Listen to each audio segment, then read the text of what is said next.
know, when people stare at me when I'm in disabled parking, I think this is what they think I'm doing. But honestly, this isn't a bad plan. If you have to crawl up the ramp, I don't think my chair's getting up there. Maybe rehabs will start teaching rock climbing. I would rather eat spicy ramen before I try this ramp, and for anyone that knows, pepper is too much for me. I think I appreciate the attention to detail here. The ramp and the stairs have the same tiling. Like, might be an accessibility fail, but we're gonna look on point. You have to press the button, get up the ramp and through that door, all before that button times out. I did not know the Paralympics was adding a new sport. Where are my Team Canada peeps at? Let's go!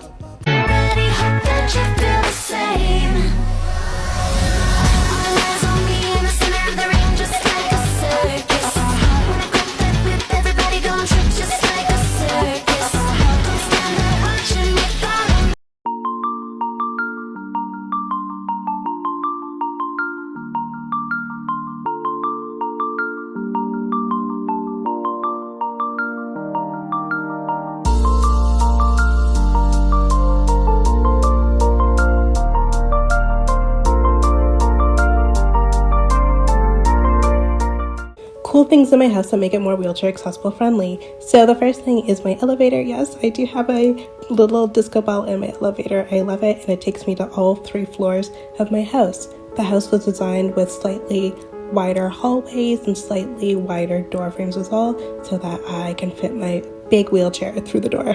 Additionally, to get into the house, people always ask me, I actually get into the house through my garage. I hit that button, it opens the door automatically for me because I can't hit it myself, and then it closes automatically as well because, again, I am a quadriplegic, which means I do not have fine motor skills.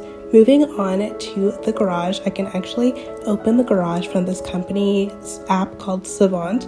It opens and closes my garage for me so I can exit the house peacefully. Now, speaking about lifts, I also have one that takes me from the first floor to the backyard level, which is really convenient. And the next thing in my house that makes it more accessible for me is being able to control the lights from the same Savant app. This is me demonstrating it. And one of the last things is my bedroom. So in my bedroom, I have a bed that can go up and down with the head, up and down with the legs, and additionally, I have a Hoyer lift. I could do a whole video on the Hoyer lift, so please let me know. But the Hoyer lift is what is used to get me in and out of my wheelchair. If someone is not able to lift me, it goes up, down, and sideways over the bed. Super convenient. Let me know if you have any questions.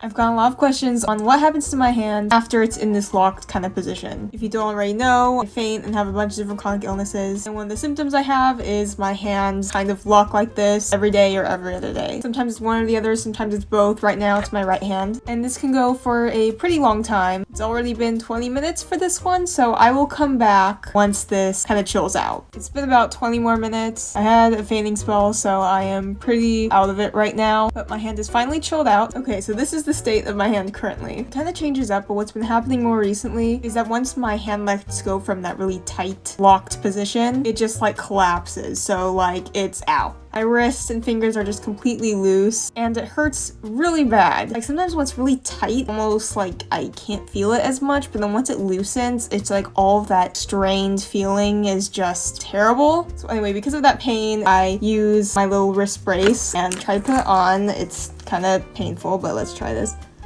Oh my god, okay. There we go. And then we just tighten it on. Having the wrist all tightened up like this can help me get some of my finger control back. It usually takes quite a long time for my hand to fully recover from this whole thing. So yeah, this is like the aftermath of everything. It changes up, so this is just currently what's been going on after the hand locking. This is a short demo of how different cane tips do at detecting a large puddle from my least to most favorite. First one here is a pencil cane tip that is designed to be tapped left and right and misses the puddle completely. Here we have the Dakota Disc cane tip, gets stuck quite a bit with all the extra friction from the water. Here we have a Rover freewheeling cane tip, and this just cruises right on through the puddle, making it hard to feel or hear. Now we have a Metal Glide cane tip, and this one does a better job of being able to hear and feel the puddle when using it. Next here is a Jumbo Roller cane tip. This one does a pretty good job of being able to feel the puddle as well as hear the sound of the water splashing. This next one is an Omnisense cane tip. This one does a pretty good job of creating friction in the water that can be felt as well as creating sound from the water that can be heard by the person using it. And then finally, my favorite here is the Rollerball cane tip. This one does a good job of creating friction and sound as well as still gliding through the water without getting stuck.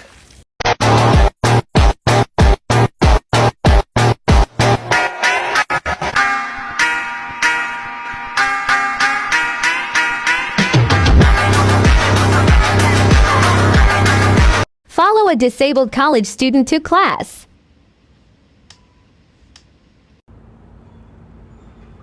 My class is up there. Only stairs and no sign directing you to the accessible route. Gotta take the long way.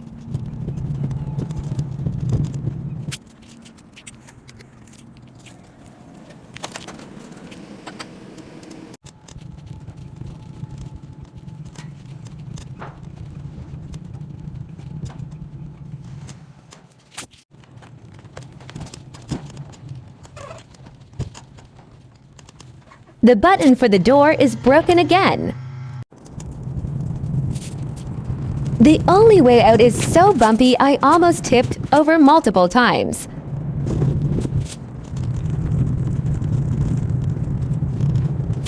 Ramp that's too steep. Please kill me. I'm serious. Please kill me. I'm not singing. I'm asking. Locked in a cage with all the rats. I've slipped through the cracks and now I'm stuck with the scraps and I can't seem to find my way back. Oh, get me out of here. Oh, throw me a rope. I'm ready for stardom after all these years. I'm done with girls. I wanna be someone in this world. Dude, I thought you were disabled. You just carried that 100-pound air conditioner unit and stuck it in the window like it was nothing. I'm disabled. Doesn't mean I'm not strong. Yeah, it kind of does, doesn't it? No. Okay, look. You know how, like, in video games, you have, like, a health bar or stamina bar? Yeah. So for a non-disabled person like you, your stamina bar might look like this. Where mine looks like this. Now, we could break it down into more specifics where I have a health bar, a stamina bar, a mental focus bar, an emotional bar, a sensory bar. You get the idea. But we're just going to keep it simple for now. You follow? I get the analogy, but... So we're going to grossly oversimplify my disabilities and say that my one metric is stamina. Now, every single thing that you do in a day costs stamina. So like taking a shower? Yep. Now, your character profile has that big bar of stamina. And with your character's constitution, taking a shower might cost you this much. Actually, for me, taking a shower boosts my stamina. So there you go. For me, taking a shower costs this much stamina. Then there's brushing teeth, getting breakfast, getting the kids to school. Oof, that one hit. You're telling me. Now, today when I woke up, I found that I had a bigger stamina bar than normal. So I decided to knock out some things that my stamina bar hasn't allowed me to accomplish for like months. Like putting in the air conditioner. Yep. But now that you've done that, look at your stamina bar. What does that mean? I have borrowed against stamina for my next day's gameplay. My character is now going to have to go through a multi-day rejuvenation period of rest to be able to build my stamina bar back up to my average. I get it, so you're like a level 20 character with a plus 65 damage bonus, but you're playing with a handicap. Literally. So basically, you get like one big attack and then you're out for the rest of the battle? Pretty much. It's like most people are playing on easy mode and I have my difficulty level set to impossible. Yeah, and you're still killing it. Thanks, mate. It sucks sometimes to be sure. I like being able to destroy anything I hit, but I only get one swing per battle if I'm lucky. Well, I definitely want to be in your party, because you know I crush it. Yeah, you do. With the taste of your lips, I'm on a ride. You're toxic, I'm slipping under. With the taste of a